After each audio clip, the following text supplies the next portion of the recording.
Hello everyone, শুভ দুপুর। কেমন আছো সবাই? লক্ষ্মী রান্নাঘর চ্যানেলে সবাইকে আরও একবার স্বাগত।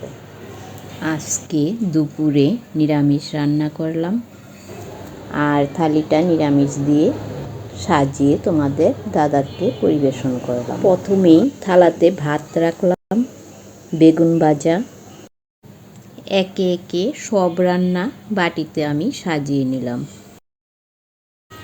আজ কিন্তু তোমাদের দাদার পারমিশনে ভিডিওটা করার সুযোগ পেলাম। এই তো দেখো কাঁচা লঙ্কা, তাও আবার গাছ থেকে পেড়ে বেগুন ভাজা দিয়ে মেখে খাওয়া। ভালোবাসার সেই স্বাদটাই তো ছিল আলাদা, তাই না? সব শেষে তোমাদের আশীর্বাদ চাই, বাপ সন্তানদের এই বন্ধন যেন সবসময় চির অটুট থাকে। দেখো, নিজেও খাচ্ছে, সন্তানকেও খাওয়াচ্ছে। ভালো লাগলে লাইক, কমেন্ট, শেয়ার করার অনুরোধ। নমস্কার।